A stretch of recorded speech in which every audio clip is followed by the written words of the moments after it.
바뀌었다. 예. 아니 저는 LG 이노텍 같은 경우는 앞으로 저는 뭘 보냐면 네. 오늘 그 이 좀 부정적 이게 메타 이그 헤드셋. 예, 헤드셋. 네. 간단히 해서 뭐 XR 헤드셋. 예, 잘 안 팔릴 것 같거든요. 가격이 너무 비싸서요? 우리 돈으로 한 460만 원 예. 정도 한다는데. 근데 나는 이게 네. 앞으로 미래 주도에 메타버스를 연결시킬 것 같아요. 그래서 우리가 덱스터라든지 그 다음에 그 LG 이노텍은 우리 시장의 2차 전지 같이 네. 덱스터 열풍을 다시 불러일으키는 트리거 될 것 같아요. 그거에 끌개로만 보고 싶습니다. 저거 갖고 뭐 팔리니 안 팔리니 뭐 이거는 지금 애플의 그걸 만든 그 전략이 이걸 대중화시켜서 팔겠다는 게 아닌 것 같아요. 혁신적인 기계의 탄생이죠. 9년 만에. 아니 근데 애플워치 이후로. 예. 그게 곧 메타버스를 여는 통로를 하나 만들어 놓고 네. 메타버스 세상이 플랫폼화 되는데 한 3년에서 5년 걸릴 것 같거든요. 그때까지 이제 이렇게 준비하겠습니다. 마치 테슬라가 인간 휴먼 로봇 관절 굉장히 중요하게 얘기하면서 보여주면서 앞으로 시대에 인간을 이쪽이 대체하겠습니다. 10년 그림을 그리듯이 저는 요번에 그 애플 그 제품을 저는 그래서 이렇게 메타버스 네. 이렇게 딱 하나 갖고 왔습니다. 그러니까 메타버스를 좋게 보시는 건가요? 이게 주도주 될 것 같아요. 사실 최근에는 좀 좋지 못했잖아요. 아, 좋지 한때는 않으니까. 좀 급등세를 보였다가 그렇죠. 계속 조정이 나왔었는데. 2021년 11월, 12월 다 꼭지죠. 메타버스 연프할 때 위메이드 뭐 난리 쳤고 네. 카카오 17만 원, 네이버 40만 원, 게임주들 다 피크 맞는 게 메타버스 아닙니까? 정확하게 2021년도 11월입니다. 네. 그리고 나서 거의 어떤 거는 10분의 1 토막, 5분의 1 토막, 카카오도 거의 3분의 4분의 1 토막 만든 그게 메타버스입니다, 게임. 지금 이제 그걸 제가 다시 얘기하는 거예요. 그러면 그러면 저는 이렇게 그물망 네트워크를 만듭니다. 메타버스 하면 또 종목 많잖아요. 네. 거기에서 LG노텍 선두주자, 그리고 카카오, 펄어비스, S넷, 네이버, 이렌텍, 덱스터. 그럼 요 안에서 보겠습니다. 그리고 LG노텍은 갔어요. 그리고 펄어버스, S넷도 시간에 상한가졌다가 흔들고요. 네이버가 40만 원에서 거의 반토막 이상 됐다가 요새 20만 원 초반에서 초반이에요. 움직이죠. 예. 저는 여기서 지금 장이 좋은 것보다 나쁜 쪽을 먼저 건드리고 싶어요. 충분히 조정을 좀 받은 종목들. 그래서 여기서 제 맨 끝에 있는 게 뭡니까? 덱스터입니다. 덱스터를 설정하겠습니다. 네. 1순위로. 그냥 LG노텍은 거의 1년 보면서 박스를 천천히 보면서 덱스터나 S넷이나 이렌텍 같은 거 이런 것들을 조금 트레이딩 감각으로 왜 집어넣냐? 덱스터가 뭐죠? 덱스터. 우리가 주로 얘기하는 덱스터 하면 갖다 해서 가상 영화 덱스터로 가장 유명한 게 최근에 CIA는 정이라는 게 있었고 더 유명한 게 있습니다. 아바타? 아니죠. 아바타는 뭐 외국 거고 네. 아바타와 비슷하게 우리가 그 죄와 벌 그 지옥 얘기 나온 신과 함께 예, 신과 함께. 신과 함께가 빠르면 내년도에 3과 4가 나옵니다. 난 그거 타겟팅을 하는 거예요. 신과 함께. 요번에 아바타 물에 뭐 제목이 까먹었는데 그거 갖고 1000만 관계 만들지 않았습니까? 그리고 지금 범죄와 전쟁 뭐 600만. 그러니까 예. 아니 이거하고 관계없지만 영화를 자꾸 우리한테 이 빅데이터가 자꾸 주잖아요. 그러면 저는 생각합니다. 메타버스, 영화, 덱스터. 덱스터는 신과 함께. 근데 내년도 2024년도와 2020 이거 그거 찍은 것 같거든요. 3편은 찍은 것 같아요. 그런데 4편까지 해서 연달아서 낼 것 같은데 2024년에 하나, 2025년에 하나 이렇게 낼 것 같으면 덱스터는 10,000원짜리가 그때쯤 되면 그때 1000만 가격 됐어요. 그럼 한 2만 원 가지 않을까? 뭐 이렇게 해서 한번 메타버스에서 덱스터, 그 다음에 또 빅데이터 센터, 게임은 다른 건 안 하겠습니다. 펄업이만 하겠습니다. 왜 펄업이세요, 대표님? 제거를 할 수 있다. NC소프트 제거. 다 뭔가 그나마 그 게임주에 코인 없어야 돼. 그 다음에 대주주 중에 또 노이즈 없어야 돼. 네. 뭐 없어요. 제끼고 순수하게 게임 선호도나 뭐 이런 거 보니까. 그리고 또 이런 것들이 또 분명히 중국 뒤통수 한번 맞을 것 같거든요. 컨텐츠 이런 거. 그런데 그럼에도 불구하고 거의 주가 보면 요새 뭔가 저는 이런 그래프를 좋아합니다. 이제 늪에서 벗어났어요. 제가 봄이란 게 120m 역배열일 때가 겨울이거든요. 네. 얘는 이제 봄이라고 생각합니다. 봄의 기준은 121선을 22평선이 뚫었을 때. 그리고 거래. 그러면 이제 이런 종목들이 눌림목 줄 때 사보는 거예요. 그러면 이제 상승 추세를 타지 않을까. 그래서 이런 것들은 오를 때 사는 게 아닙니다. 갑자기 뭐 3,000원, 4,000원 빠질 때, 그러니까 뭐 45,000원에 47,000원 이렇게 눌림목 줄 때. 그리고 덱스터는 아까 덱스터 그래프를 보시면 아직도 역배열이에요. 121선 밑에 21선이고 아직도 뭐 거래가 조금 들어왔을 뿐입니다. 그래서 이런 것들이 더 효과적이지 않을까. 그래서 우리가 어떠한 테마가 나오면 두세 개로 압축합니다. 우리가 핵 원전하면 다원시스하고 일진파워 딱 체크해드리지 않았습니까? 원전하면 한전기술, 두산 에너빌리티, 그 다음에 G2파워 이렇게 거래량 들어 이렇게 압축해서 네. 거기에서 선순환이 나오나 보시죠. 그래서 7월 달까지는 나토 정상회담 끌개가 저는 연준이보다 더 우리나라한테는 클 것 같다. 우크라이나, 그 다음에 빅데이터 센터, 이게 5G를 건드리거든요. 최근에 오이솔루션이 윗꼬리 달리고 거래가 늘어나고요. 오늘은 RFHIC가 그러니까 이런 종목들은 그동안 주장창 떨어져서 주가를 박살내는 종목들입니다. 이제 이런 소외 종목들에서 에너지가 나오는 거 보고 그래서 전번 시간에 우리의 특징은 6, 7월 달은 소외주 찾기 그러지 않았습니까? 그런 것들의 에너지가 들어오더라고요. 그래서 삼성전자, SKC 뭐 시가상 쳐다보니 이런 소외주에서 수익률 게임을 집중하는 게 더 낫지 않을까 이렇게 생각이 듭니다. 대표님, 제약바이오 쪽에서 아이디어를 좀 주신다면요? 제약바이오는 저는 SK 아이테크놀로지를 비율 매도해갖고 SK 바이오 사이언스 들어가자 그랬습니다. 이것도 뭐 거의 50이 최저가 수준인데 네. 저는 금리 인하 시대에는 제약주입니다.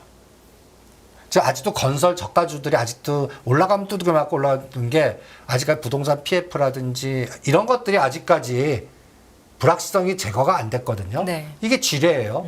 그런데 저는 한국은행장께서 이번에 말씀하신 게 보면 우리가 선제적으로 금리 인하까지 금년은 아니고 내년 정도는 하지 않을까라는 전 추측을 하고 있거든요. 그런데 거기에 선제 조건이 7월 달하고 그 이후에 연준위에서 추가 금리 인상이 없어야 돼요. 그게 확인돼야 됩니다. 네. 그거 확인하는데 빠르면 2개월, 길면 금년 말이 돼버리거든요.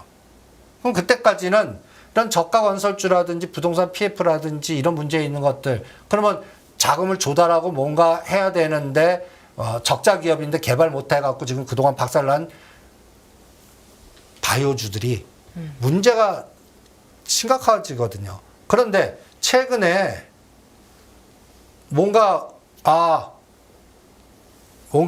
이거는 죽지 않는다. 다시 재기가 가능하다라는 몇 가지 샘플들이 나와요.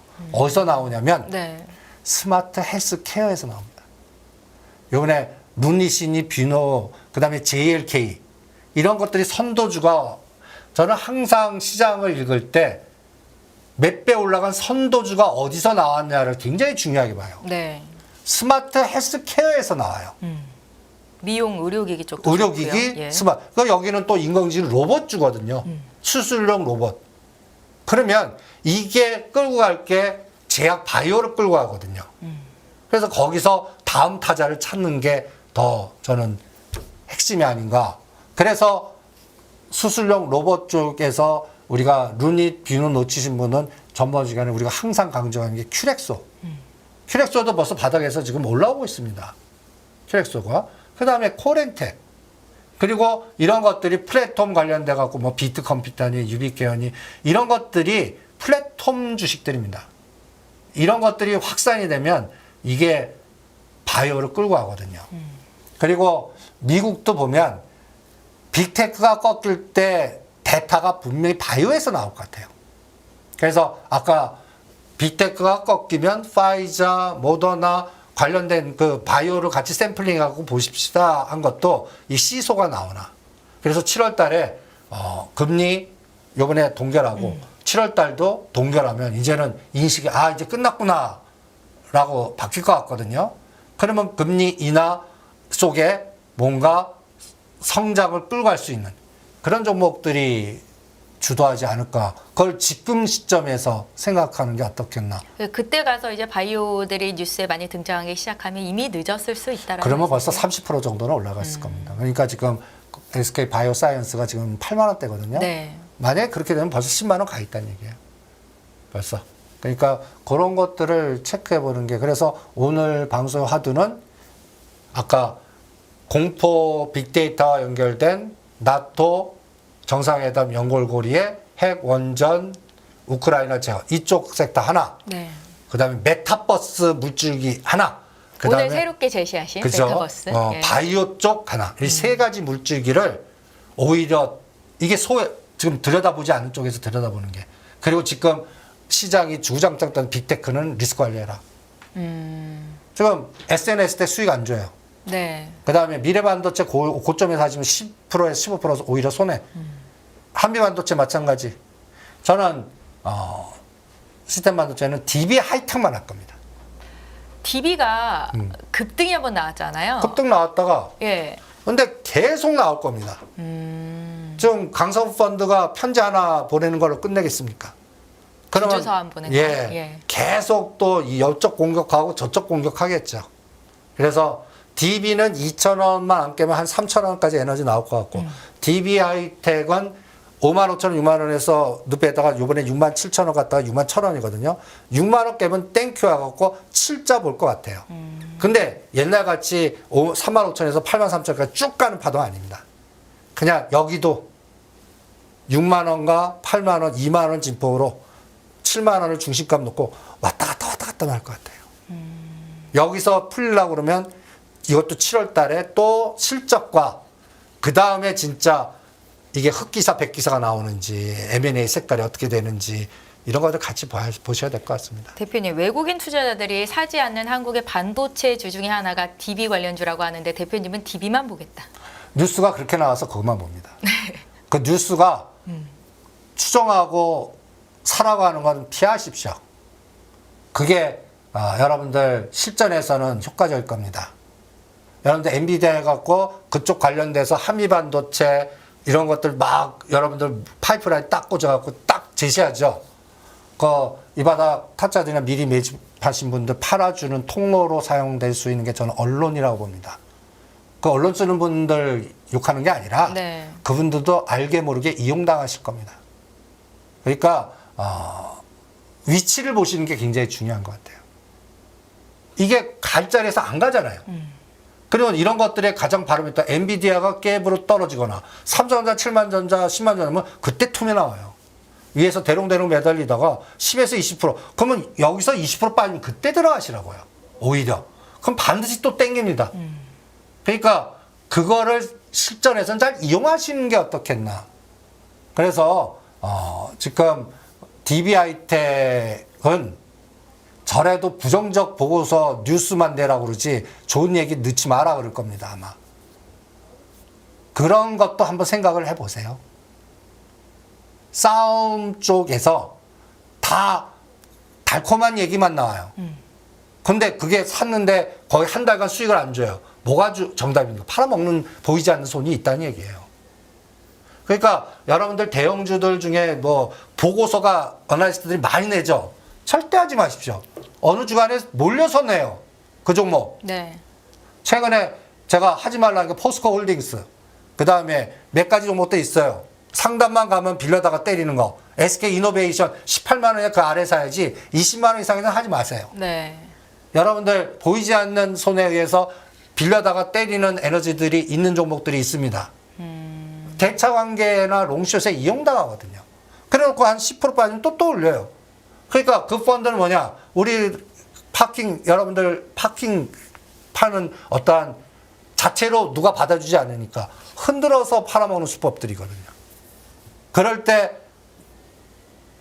서로 블록들이 안 되면요. 네. 보고서를 이용하거나 언론을 이용합니다. 그러니까 그런 부분도 항상 명심을 실전에서는 해야 되지 않을까라는 생각이 듭니다. 그래서 어느 시기에 뉴스나 호재가 갑자기 몰리는 걸 조심하십시오. 장밋빛 전망이 계속해서 나오는 그런 종목들이요. 그리고 또 보고서가 여기도 발표하고 저기도 발표하고 쫙 몰려요. 약속이 난 듯이. 네. 그러면 그때 그 종목은 저는 조심합니다. 있으면 팔아요. 그러면 그렇게 해갖고 실패 본 적이 없어요. 뭐 한두 개는 더 가는 것도 있겠지만 네. 평균적으로 지금까지 해보면 당하질 않더라고요. 그렇게 하니까. 그래서 그런 부분도 이 시장에서는 실전에서는 하나의 그 뭐라 그럴까 뉴스를 역으로 이용하기. 오히려 실전은 뉴스를 역으로 이용하시는 게 더 낫지 않을까라는 생각이 듭니다. 네. 그러니까 6월, 7월, 8월은 대형주가 크게 움직일 장이 아니기 때문에 바닥에 있는 소형 종목들을 잘 매매한다면 생각보다 큰 수익을 얻을 수도 있다. 아니 그리고 대표적으로 저는 이제부터 인버스 곱을 사보겠습니다. 오, 그래요? 예. 지수가 좀 그동안- 빠질까요? 아니요. 빠지나 보려고. 근데 사는 조건 네. 2,490원부터 사서 삼성전자가 1,000원 단 오를 때마다 20%씩 더 사봅니다. 지금 71,000원에 사보고 72,000원에 사보고 73,000원에 사보고 7월달 실적 나올 때까지. 그리고 2,400원에서 오히려 수익이 나요. 네. 2,800원 오면 팔겠습니다. 큰 수익 안 봅니다. 크게 안 빠져요. 빠져봤자 2,550 하나, 2,500 살짝 깨는 거 두 번. 그럼 2,500대가 인버스 곱으로는 2,800원에서 3,000원 못 돌파해요. 그럼 2,400원에서 2,200원에 모아갖고 네. 2,800원에서 3,000원 파는 게 3개월에 한 번 있을 것 같다는 생각이 딱 들어요. 레버리지가 이제 먹을 벽이 없어요. 네. 넘어 올라갔고. 그래서 이게 시소가 나올 것 같고. 네. 그 다음에 이 전략은 삼성전자 75,000원 돌파하면 실패하는 전략입니다. 그래서 2,200원 선을 대드 잡겠어요. 사 모았는데 그것도 그러면 제 생각 틀리고 더 뚫었다는 얘기입니다. 개인 투자자들이 올해 들어서 2차 전지를 가장 많이 샀고 그 다음으로 산 종목이 선물 인버스, 곱인버스라고 하더라고요. 곱버스. 언론이나 작년부터 그 공포를 얼마나 만들었습니까? 그러니까 인버스 곱이 누적으로는 일반 투자자들이 많을 수밖에 없어요. 네. 그래서 올라도 적게 올라가는 게 저는 그 누적 매물 때문에 예. 근데 지금 손실폭이 아주 크다고. 그래서 개인 그렇죠. 투자자분들 많이 기간은 힘들 거예요. 그 작년 9월, 금년 1월 네. 이때가 최고로 많이 샀던 시점입니다. 그리고 지금은 오히려 이제 그 고통 속에 이걸 손절해야 되는데 저는 한 3,400원 정도는 올라가지 않을까. 뭐. 그럼 지수 한 50에서 70 정도 변동? 네. 그거가 나와야 저는 3, 4분기 더 간다고 봅니다. 근데 그거를 2달간 확인 좀 해보겠습니다. 예, 잘 알겠습니다. 오늘도 이승조 대표와 함께 많은 투자의 아이디어를 공유해 봤고요. 다인경제 이승조 대표는 다음 주 이 시간에 또 모시도록 하겠습니다. 고맙습니다. 네.